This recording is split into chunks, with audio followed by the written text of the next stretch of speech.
इस क्वेश्चन में हमें ये रिलेशन गिवन है, कह रहा है A comma B belongs to R, यानी ए कॉमा बी मेरा इस रिलेशन में है।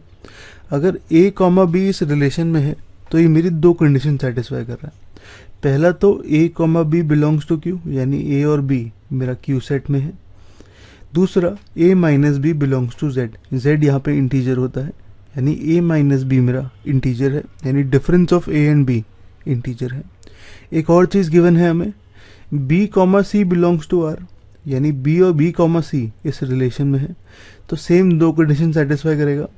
यहाँ पे ए की जगह बी लिख देते हैं, बी की जगह सी, तो ये आ जाएगा B comma C belongs to Q, यानी बी और सी मेरे क्यू सेट में है। दूसरी कंडीशन होगी मेरी B minus C belongs to Z, यानी बी माइनस सी का डिफरेंस ऑफ बी और सी मेरा इंटीजर होगा।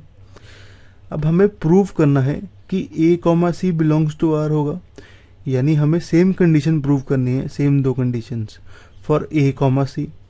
पहली कंडीशन होगी मेरी, जैसे यहाँ पे ए कॉमा बी है तो ए कॉमा सी हो जाएगा, यानी ए कॉमा सी मेरे क्यू सेट में हो।